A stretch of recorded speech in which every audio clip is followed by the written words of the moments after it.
আপনি দেখতে চান? সংসদের দিকে তাকান।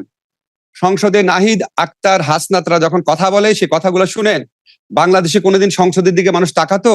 বাংলাদেশে আমি শুধু ওই কথাটাই বলেছিলাম যে এখানে কি বিচারিক বিবেচনা প্রয়োগ করা হয়েছিল কিনা, এই প্রশ্নটা করেছিলাম। আজ আমাদের সঙ্গে রয়েছেন সাবেক অন্তর্বর্তী সরকারের আইন উপদেষ্টা অধ্যাপক ডক্টর আসিফ নজরুল। আপনারা কে কোথা থেকে দেখছেন এই সাক্ষাৎকার জানাতে পারেন মন্তব্যে, পাশাপাশি করতে পারেন প্রশ্ন। অধ্যাপক আসিফ নজরুল, ডয়চে ভেলে থেকে আপনাকে স্বাগত জানাচ্ছে।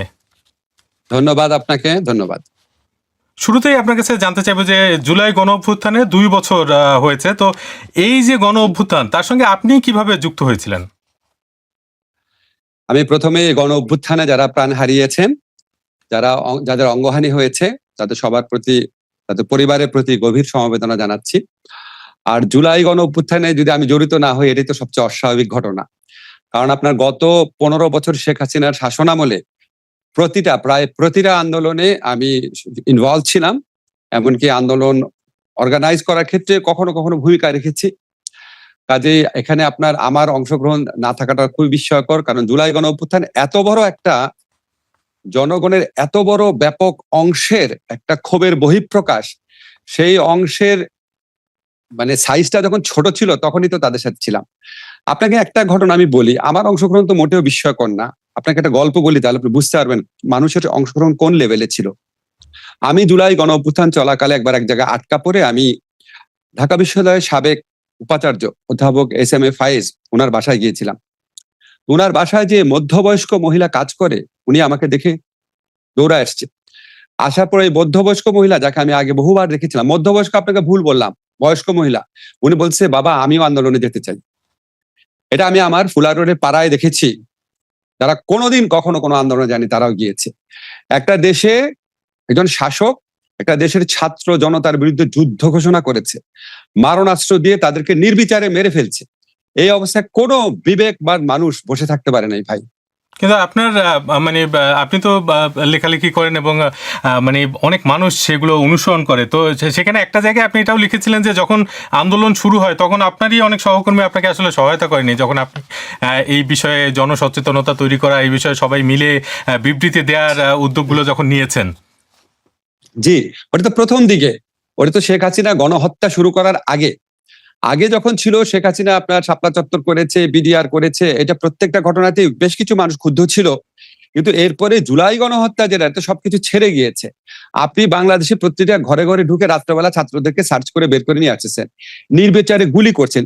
এইটার তীব্রতা, এই পাশবিকতার, এটার যে তীব্রতা এবং নির্মমতা, সমস্ত কিছুকে ছাপিয়ে গিয়েছিল।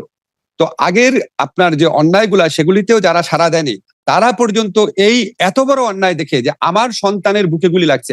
আপনার মনে নাই যে আমাদের গায়ক ছিলেন যে পার্থ সাহেব, উনি যখন রাস্তা দিয়ে হাঁটছে উনি কি বলছে, আমি আর স্থির থাকতে পারতেছি না, আমাকে সম্ভব না থাকা। একটা মেয়ে সে বলছে যে আমি এইচএসসি ফেল করেছি, আমার কোটা কি, আমার কোনো চাকরি পাওয়ার কোনো চান্স নাই, কিন্তু আমার ভাই বোনদেরকে মেরে ফেলতেছে, আমি আর থাকতে পারবো না। আপনি শহীদ আনাসের চিঠি দেখেন, আপনি চোখের সামনে দেখতেছেন আপনার সন্তানকে, আপনার ভাইকে, আপনার বন্ধুকে গুলি করে নির্বিচারে মেরে ফেলতেছে শেখ হাসিনার খুনে বাহিনী। এইরকম একটা অবস্থা বাংলাদেশের ইতিহাসে কখনো হয় নাই। উপমহাদেশের ইতিহাসে হয়েছে কিনা আপনি খোঁজ করে দেখেন, যে নিজের দেশের শাসক নিজের দেশের তরুণ ছাত্রদেরকে নির্বিচারে মেরে ফেলছে ক্ষমতা থাকার জন্য। কোনো মানুষ স্থির থাকতে পারে নাই। তো আগে যারা দ্বিধান্বিত ছিল বা আসার ব্যাপারে অতটা সাহসী ছিল না, অতটা প্রয়োজন মনে করেনি, তারা সবাইকে আমি পেয়েছিলাম, অলমোস্ট সবাইকে। এই যে শিক্ষার্থীদের যে আন্দোলন, সেটা তো শুরু হয়েছিল কোটা বিরোধী একটা আন্দোলন হিসেবে, এবং সেই আন্দোলন দ্রুতই তৎকালীন প্রধানমন্ত্রী শেখ হাসিনার পদত্যাগের এক দফা দাবিতে পরিণত হয়।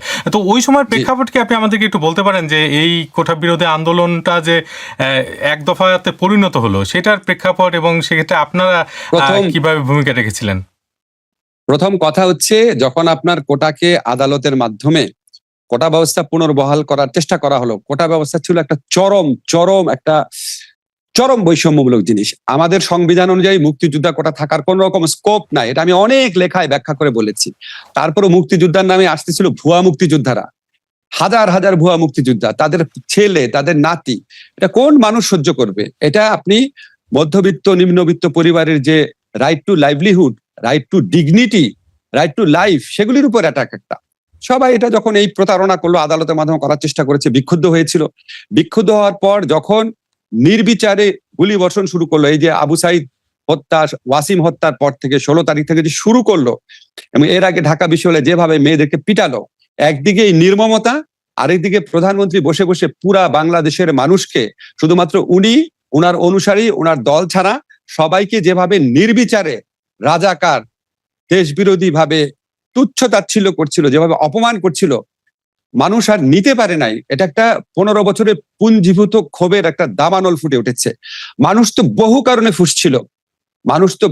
ফুসছিল। দেখেন ভাই, বাংলাদেশের শাসকরা এর আগে অত্যাচার করেছে, অন্যায় করেছে, কিন্তু শেখ হাসিনার আমলে যে গুম হয়েছে, বিচার বহির্ভূত হত্যাকাণ্ড হয়েছে, যেভাবে বাংলাদেশ ব্যাংক লুট হয়েছে, যেভাবে আপনার প্রাইভেট ব্যাংকগুলো লুট হয়েছে, সাধারণ মানুষের টাকা শেখ হাসিনার সাথে ব্যবসায়ীদের হাতে তুলে দেওয়া হয়েছে, যেভাবে ভারতের আপনার কি বলবো, ভারতের প্রতি নতজানু মনোভাব দেখানো হয়েছে, যেভাবে আপনার 15টা বছর বাংলাদেশের মানুষকে ভোটাধিকার থেকে বঞ্চিত রাখা হয়েছে, এবং যেভাবে উনি কথা বলতেন, মনে হয় যেন এটা ওনার এবং ওনার বাবার পৈতৃক সম্পত্তি, আমাদেরকে দয়া করে থাকতে দিয়েছেন। এই অডাসিটি, মানে এটা সহ্য হতো না মানুষের। তো মানুষ যখন দেখেছে যে আমার কিছু তরুণ মারা গেছে মৃত্যু ভয়কে উপেক্ষা করে, তখন কেউ আর নিজের লাইফের কথা চিন্তা করে নাই, সবাই চলে আসছে রাস্তায়। এই বিষয়টাতেই মানে বাংলাদেশের রাজনীতিতে আপনি একটু আগে ভারতের কথাও বলছিলেন যে বিদেশি শক্তির হস্তক্ষেপের একটা অভিযোগ মাঝে মাঝে শোনা যায়, এবং সেক্ষেত্রে বিভিন্ন সময় বিভিন্ন নাম আসে, কখনো ভারত, কখনো পাকিস্তান, কখনো জাতিসংঘ, কখনো মার্কিন যুক্তরাষ্ট্র। তো এই যে আপনার জুলাই গণঅভ্যুত্থান, এই গণঅভ্যুত্থানের সময়ে বিদেশি শক্তিগুলোর প্রভাব আপনি কেমন দেখেছেন? আমি ভাই কোনো প্রভাব দেখি নাই। কোথায় কোন কোনায় কার সাথে কি আলাপ হয়েছে সেগুলো আমরা জানি না।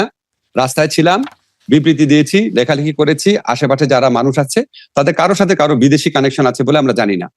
তবে আপনি একটা জিনিস মনে রাখবেন, বাংলাদেশের মতো দেশে বিভিন্ন দেশের শক্তিশালী দেশের দূতাবাসরা সক্রিয় থাকে। আমি যেটা জানি, শেখ হাসিনাকে রাখার জন্য সক্রিয় ছিল ভারত সরকার, শেখ হাসিনাকে রাখার জন্য সরকার সক্রিয় ছিল, একটা পর্যায়ে আর সক্রিয় থাকে নাই। আর আপনার যদি বলেন যে আমেরিকা যেসব স্যাংশন দিয়েছিল ওই র্যাবের খুনি কর্মকর্তাদের বিরুদ্ধে, সেটার কারণে হয়তো আন্দোলনের একটা এনেবলিং অবস্থা তৈরি হয়েছে। আপনি হিউম্যান রাইটস লঙ্ঘনের বিরুদ্ধে ব্যবস্থা নিয়েছেন, তখন যারা হিউম্যান রাইটস লঙ্ঘনের শিকার হয়েছে তারা ভেবেছে আমরা তাহলে নিঃসঙ্গ না। আমাদের যে আন্তর্জাতিক মহল আছে তারা দেখছে আমাদের দুর্ভোগের কথা, তারা দেখছে আমাদের দুর্ভাগ্যের কথা, এটা মনে করে কেউ হয়তো একটু এনকারেজমেন্ট পেতে পারেন। কিন্তু বিদেশিরা এসে আন্দোলন করে দিয়েছে, বিদেশিরা এসে আন্দোলন করে দিলে তো আপনার মানে কি বলবো। আর তো শেখ হাসিনা তো বহুদিন যাবত বলে আসছে যে আমেরিকা তাকে ক্ষমতায় রাখতে চায় না, তো আগে হলো না কেন? এটা হচ্ছে বাংলাদেশের গণমানুষের আকাঙ্ক্ষা, গণমানুষের আত্মত্যাগ, গণমানুষের আন্দোলনকে নিষ্ঠুর অপমান করা যারা এই সমস্ত কথা বলে। একটি বক্তব্য তো তখন বেশ আলোচনায় এসেছিল আপনার এই 5ই আগস্টের পর, সেটা হচ্ছে যে এই মন্তব্যটি করেছিলেন জাতিসংঘের মানবাধিকার বিষয়ক হাই কমিশনার ফলকার তুর্ক। তিনি বলেছেন যে বাংলাদেশে জুলাই আগস্টে ছাত্র জনতা আন্দোলনে দমন পীড়নে অংশ না নিতে সেনাবাহিনীকে সতর্ক করার পর দেশটিতে পরিবর্তন হয়। তো এই যে বক্তব্য, এটা আপনি কিভাবে দেখেন? এটা তো আপনার ধরেন হিউম্যান রাইটস, এটা খুব স্বাভাবিক ব্যাপার। জাতিসংঘের যে শান্তিরক্ষী বাহিনী আছে সেখানে আমাদের অংশগ্রহণ আছে। আপনি শান্তিরক্ষী বাহিনীর ম্যানুয়াল পড়ে দেখেন, এই সংক্রান্ত আন্তর্জাতিক যত নিয়ম নীতি আছে ওখানে একটা স্ট্যান্ডার্ড মেনটেন করতে হয়। আপনি বাংলাদেশের সেনাবাহিনী হয়ে, বাংলাদেশের পুলিশ হয়ে যদি বাংলাদেশের জনগণকে নির্বিচারে হত্যা করেন, আপনি শান্তিরক্ষী বাহিনীতে থাকতে পারবেন না। এটা স্বাভাবিক ব্যাপার। তো পৃথিবীর যে কোনো দেশের সেনাবাহিনী যদি এরকম করে এবং সেই সেনাবাহিনী যদি শান্তিরক্ষী বাহিনীতে অংশ নেয়, জাতিসংঘ বাহিনী তাকে ওয়ার্ন করবে। তো অত্যন্ত স্বাভাবিক ব্যাপার, এবং এটার মধ্যে তো হস্তক্ষেপের কোনো ব্যাপার নাই। আপনি যদি সেনাবাহিনী যদি ইচ্ছা হতো হাসিনাকে রাখা, তারা বলতো শান্তিরক্ষী বাহিনী আমরা দরকার নাই, আমরা আমাদের সার্বভৌম, বললো না কেন? কারণ সমস্ত নিষ্ঠুরতার তো সীমা থাকে। আমাদের সেনাবাহিনী একটা পর্যায়ে যেভাবে আমাদেরকে সাপোর্ট করেছে গণঅভ্যুত্থানে, আমি মনে করি এটা একটা খুবই প্রশংসনীয় ঘটনা। খুবই একটা, তাদেরও সহ্য হচ্ছিল না, তারা যে ইউনিফর্ম পরে রাজনীতির থেকে দূরে থাকে তাদের পক্ষেও আর নেওয়া সম্ভব হচ্ছিল না। জুলাই গণঅভ্যুত্থানে নিহতের সংখ্যা নিয়ে বেশ বিভ্রান্তি এখনো দেখা যায়, এবং জাতিসংঘের যে হিসাব তাতে বলা হয়েছিল যে 1400-র মতো প্রাণহানি হয়ে থাকতে পারে। তারপরে কিন্তু মুক্তিযুদ্ধ মন্ত্রণালয় এখন পর্যন্ত যে সংখ্যা বলছে সেটা 836 জন। আবার সম্প্রতি আন্তর্জাতিক অপরাধ ট্রাইব্যুনালের চিফ প্রসিকিউটর বলছেন যে এই সংখ্যা আসলে জাতিসংঘের যে সংখ্যা বলেছে তার চেয়েও বেশি হতে পারে। তো আমাদের প্রশ্ন হচ্ছে যে এই সংখ্যা নির্ধারণে এত দেরি কেন হচ্ছে, এবং আপনারা অন্তর্বর্তী সরকারের তো অন্যতম একটা দায়িত্ব ছিল এই বিষয়গুলোকে সুরাহা করা, সেই ক্ষেত্রে আপনারা করতে পারেননি। আচ্ছা ভাই, ঠিক আছে, ফাইন। তাহলে আমাদের যে মুক্তিযুদ্ধ হয়েছে 55 বছর আগে, মুক্তিযুদ্ধে ঠিক কতজন মারা গিয়েছিল আমরা সুরাহা করতে পেরেছি? এটা কি এত সোজা ব্যাপার? এখন আপনি বলতে পারেন এটা অনেক নিকট অতীতের ব্যাপার। আমরা সুরাহা করিনি কোথায়? আমরা তো 850 মতো সুরাহা করেছি, একদম নাম উল্লেখ করে, ঠিকানা উল্লেখ করে, পিতার নাম উল্লেখ করেছি।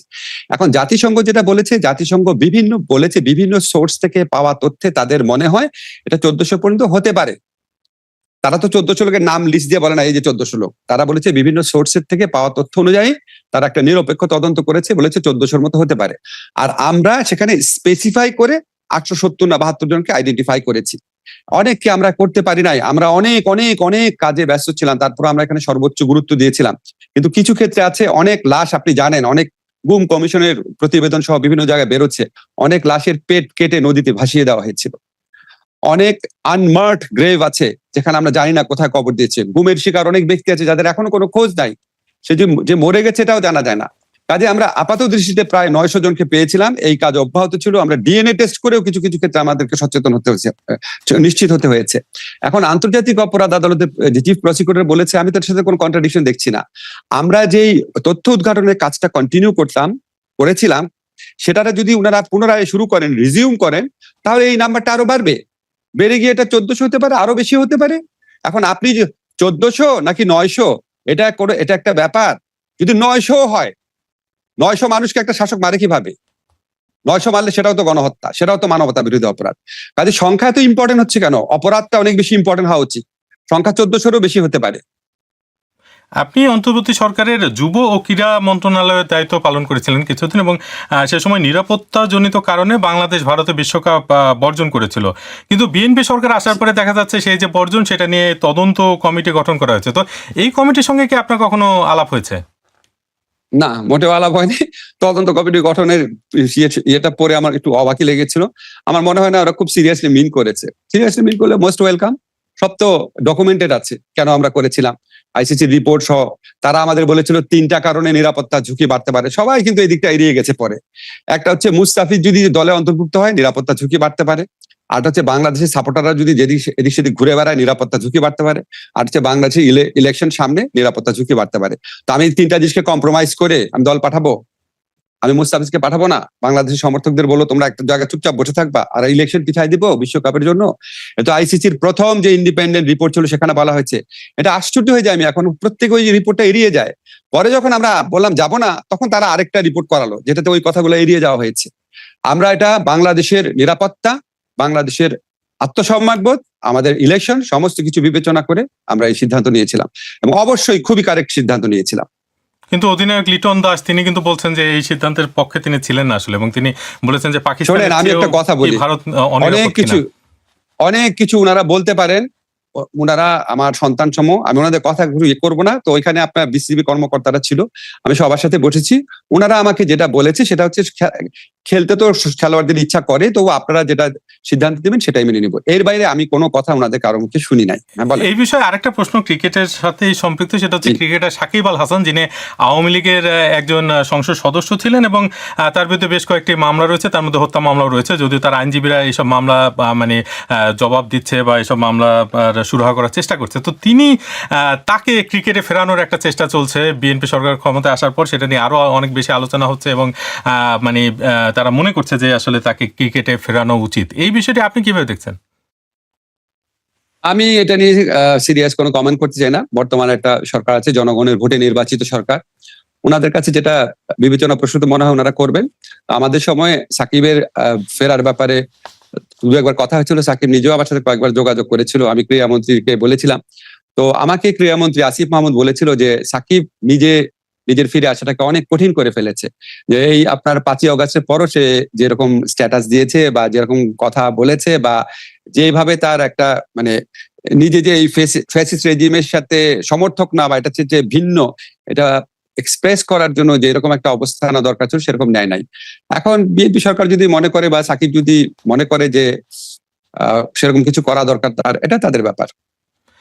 তবে আপনাকে একটা জিনিস বলে রাখি, সাকিবকে আমি মনে করি সাকিবের মতো বড় প্লেয়ার বাংলাদেশের ইতিহাসে কখনো আসে নাই, এবং এত বড় প্লেয়ারকে আমরা রাজনৈতিক ভাবে যেটুক নিরপেক্ষ আশা করি, যতটুক আপনার মানবিক বোধ সম্পন্ন আশা করি, যেরকম আপনার একটা আইডল হিসাবে তরুণ সমাজের সামনে দাঁড়াবে, সেরকম ভাবে আশা করি। দুঃখজনক ভাবে সাকিবের মধ্যে সেগুলির অভাব আছে। সাকিব আল হাসান একটি অভিযোগও করেছেন সম্প্রতি এক সাক্ষাৎকারে, সেটা হচ্ছে যে তার বিরুদ্ধে যে মামলা, সেটা 1 কোটি টাকা দিলে সেই মামলা থেকে তাকে মানে প্রত্যাহার করে নেওয়া হবে, এরকম একটি অফার নাকি তিনি পেয়েছেন। যদিও তিনি তার বিস্তারিত বলেননি, কিন্তু এরকম একটি অভিযোগ তিনি করেছেন। এবং এই অভিযোগের সঙ্গে আসলে প্রথম আলোর একটা প্রতিবেদন অনুযায়ী যে জুলাই গণ অভ্যুত্থানে হতাহতের ঘটনায় সারা দেশে মামলা হয়েছিল 1862টি এবং তাতে আসামি করা হয়েছিল 3,27,841 জন। এবং আপনাদের মানে অন্তর্বর্তী সরকারের বিরুদ্ধে একটি অভিযোগ যে এত মানুষকে যে ঢালাওভাবে মানে আসামি করা হয়েছিল এবং অনেকে ভোগান্তি শিকার হয়েছেন, সেটা আসলে আপনারা ঠেকাতে পারেননি। তো এটাকে কি আপনাদের ব্যর্থতা মনে করেন? ধন্যবাদ আপনাকে। আপনাকে আমি বলি যে আওয়ামী লীগ আমলেও এরকম গায়েবী মামলা হতো, আমাদের আমলে গায়েবী আসামি হয়েছে।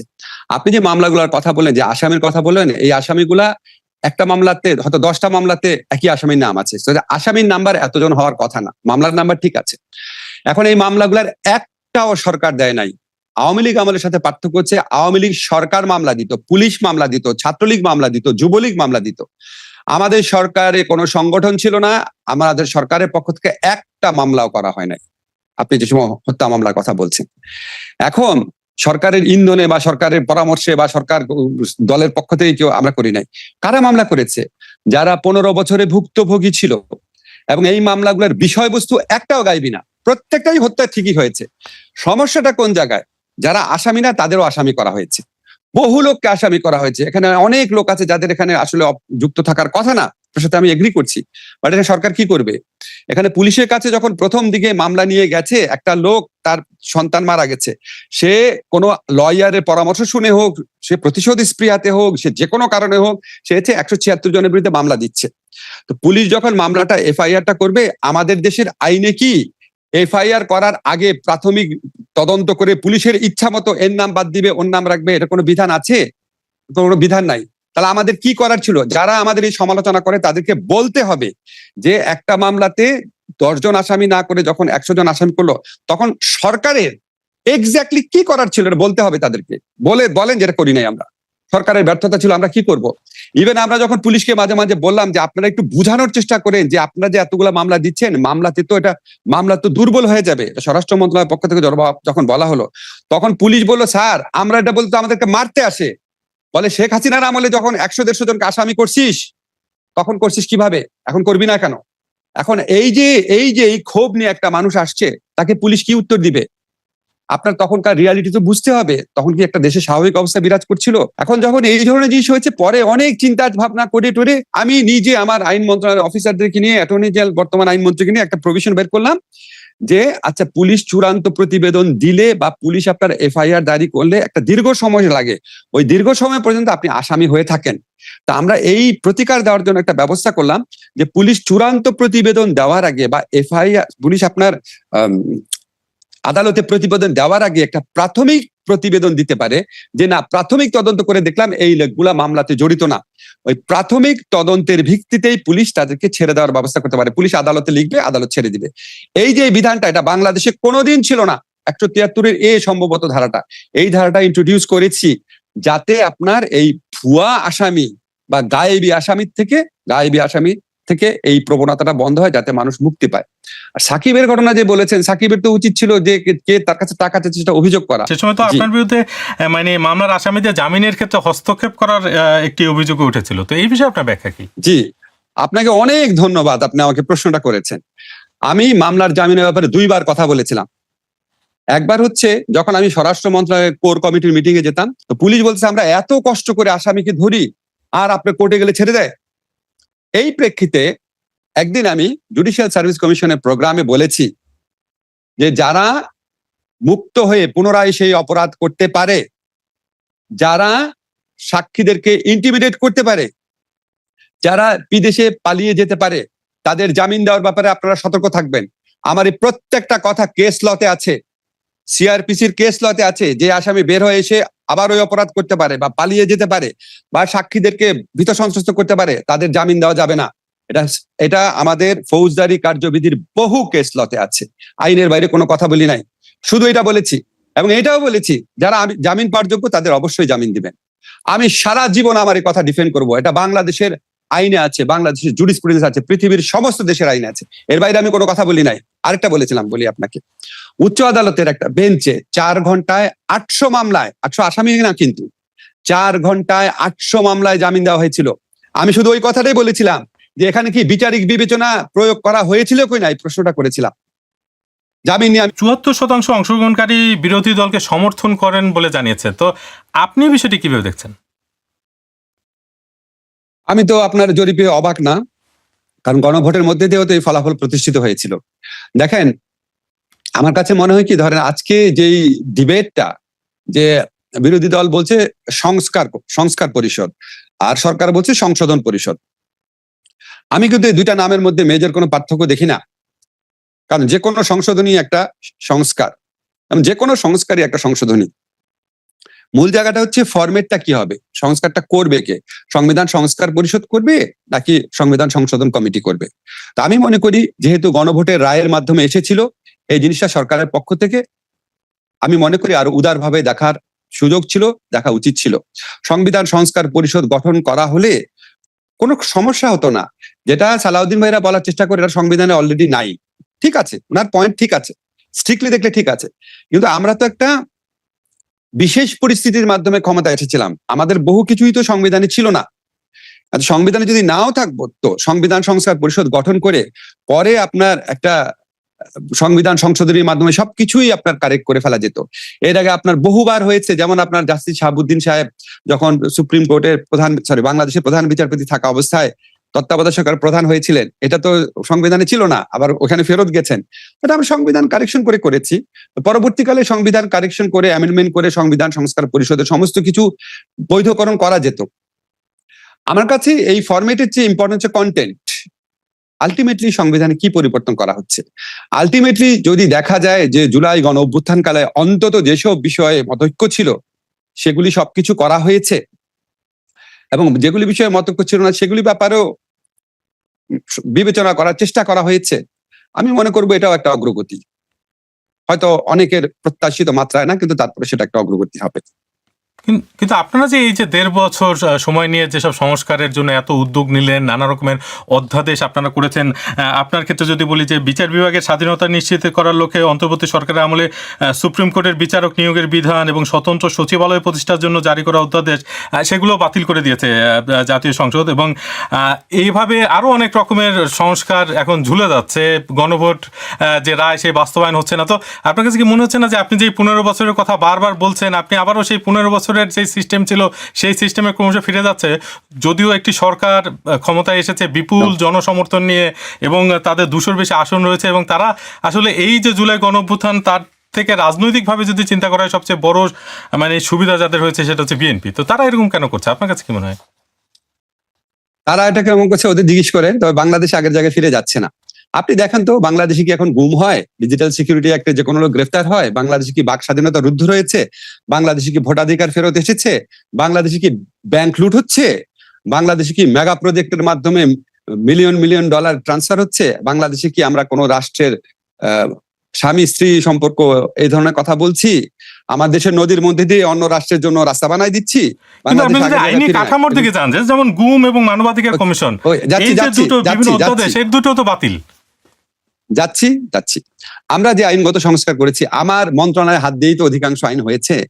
এর মধ্যে গুরুত্বপূর্ণ ধরেন 133টা সরকার করেছে, এর মধ্যে গুরুত্বপূর্ণ ধরেন 40টা আইন। 40টা আইনের মধ্যে 20টা আইন বিএনপি রিটেইন করেছে। আপনাদের কাছে এগুলি ছোট আইন মনে হতে পারে, আমার কাছে ছোট আইন না। যেমন সিআরপিসির অ্যামেন্ডমেন্ট, যে কারণে গ্রেফতারকৃত ব্যক্তি অনেক সুরক্ষা পাবে যদি সত্যি এটা প্রয়োগ করা হয়। সিপিসির অ্যামেন্ডমেন্ট, মামলা দীর্ঘসূত্রিতা বন্ধ হবে। লিগ্যাল এইডের অ্যামেন্ডমেন্ট, কোর্টে না গিয়ে ডিসিশন পাবে, বিরোধ নিষ্পত্তি করতে হবে। ডিজিটাল বেইল বন্ড, অনেক কিছু করা হচ্ছে। শ্রম আইনের সংশোধন, শ্রমিক অধিকার রক্ষা করার জন্য। প্রকিউরমেন্ট অধ্যাদেশ করা হয়েছে সরকারি ক্রয় ব্যবস্থার স্বচ্ছতা প্রতিষ্ঠা করার জন্য। এরকম বহু আইন আছে বিএনপি গ্রহণ করেছে, যেটা গ্রহণ করেছে এটা মানুষ দেখে না। কিন্তু যেটা সরকারের স্বচ্ছতা জবাবদিহিতা বেশি প্রতিষ্ঠা পাবে সেগুলি বিএনপি গ্রহণ করে নাই। আপনি কারেক্ট। সচিবালয় আইন বাতিল করা, তারপরে সুপ্রিম কোর্ট বিচারক নিয়োগ অধ্যাদেশ বাতিল করা, মানবাধিকার আইন বাতিল করা, গুম অধ্যাদেশ বাতিল করা অবশ্যই দুঃখজনক, অবশ্যই হতাশাজনক।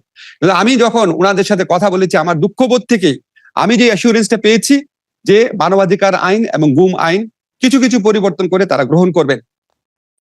আর আমি যেটা জানি যে সুপ্রিম কোর্ট সচিবালয় আইনের ব্যাপারে এটা নিয়ে কিছুটা ভিন্ন মত আছে, এটা নিয়ে তারা ভাববে। এখন আমি দেখি মানবাধিকার আর গুম আইন যদি বাংলাদেশে ভালো না হয়, এর চেয়ে তো বেদনা দেওয়ার কিছুই হইতে পারে না।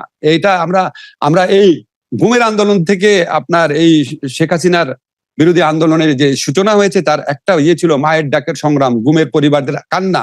তো এটা আমি বিশ্বাস করি না বিএনপির পক্ষে এই অধ্যাদেশ করা সম্ভব হবে না।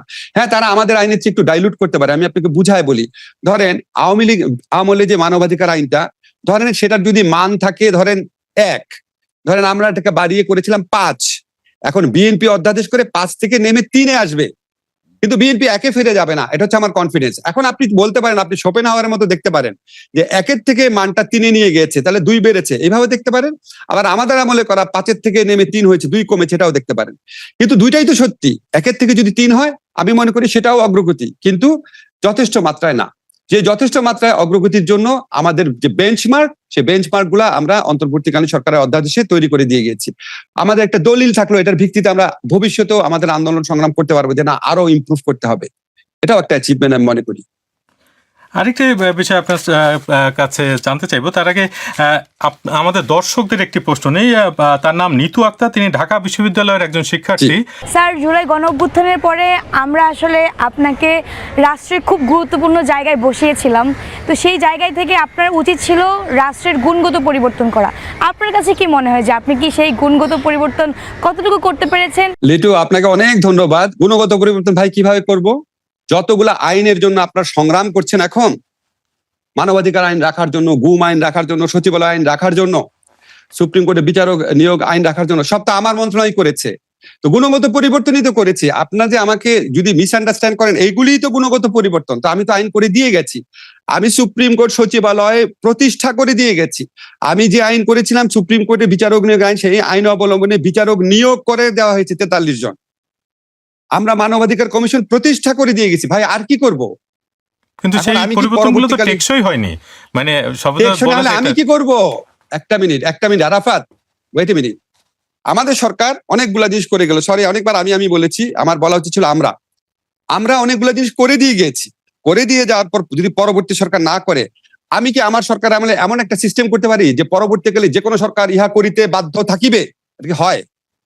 কিন্তু একটা বিশেষ পরিস্থিতিতে তো অন্তর্বর্তী সরকার গঠন করা হয়েছে, এবং সেই বিশেষ পরিস্থিতিতে একটা জায়গা বলা হচ্ছে যে 106 অনুচ্ছেদ যেটা সংবিধানে, সেই অনুচ্ছেদ অনুযায়ী তো চাইলে আপনারা এই জায়গাগুলোতেও অনেক রকমের সমাধান খুঁজতে পারতেন আর কি, এবং সেই সমাধানটা না খুঁজে একটা রাজনৈতিক দলের উপর নির্ভর করা, যে রাজনৈতিক দল আসলে এগুলা রাখবে কিনা সেই বিষয়টা আসলে আপনাদের ছিল না। আরাফাত এক মিনিট, কি সমাধান করতাম? সংবিধান চেঞ্জ করে দিয়ে চলে যেতাম?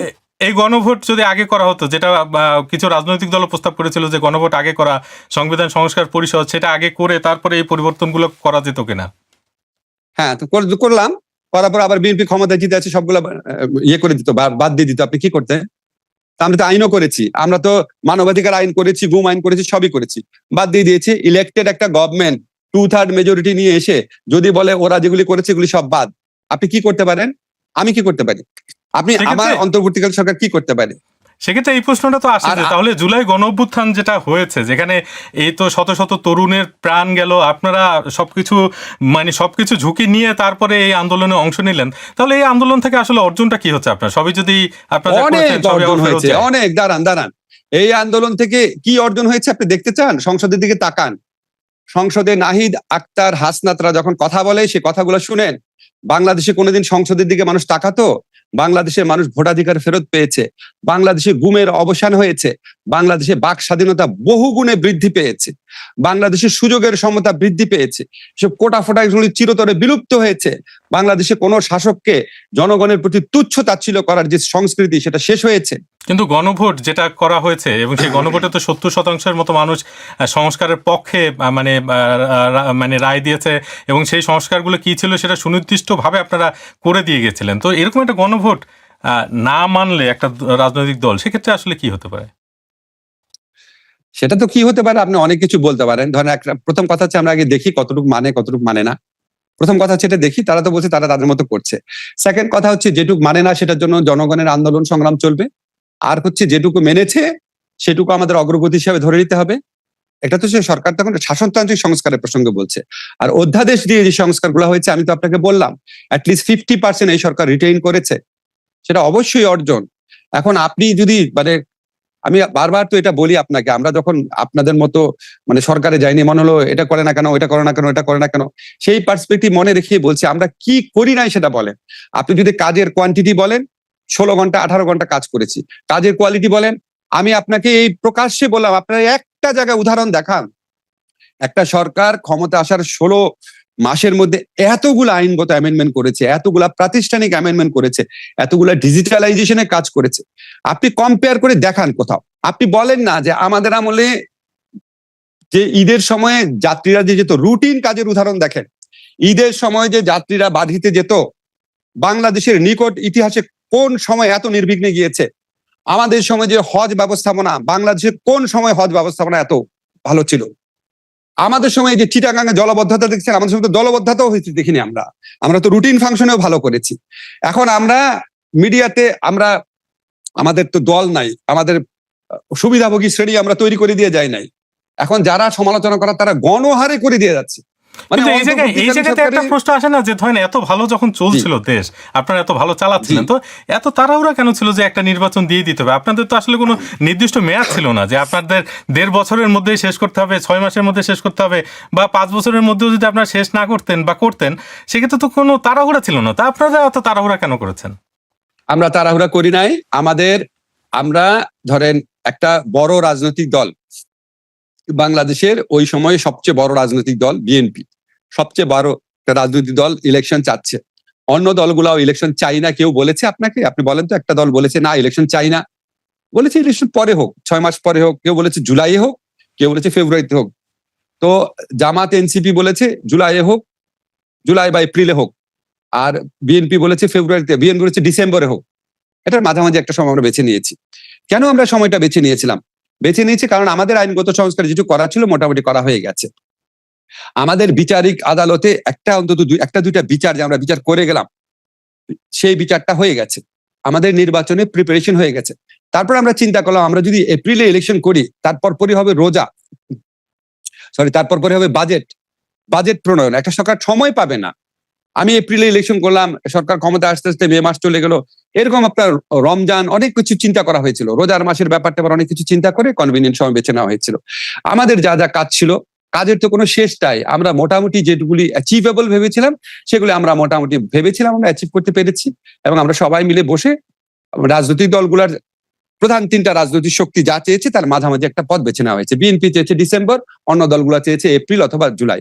আমরা রোজা এবং অন্যান্য বহু বিষয় কনসিডার করে সামনে বাজেট কনসিডার করে কনভিনিয়েন্ট সময় বেছে নিয়েছি, সেটা ইলেকশন কমিশনের সাথে পরামর্শ করে।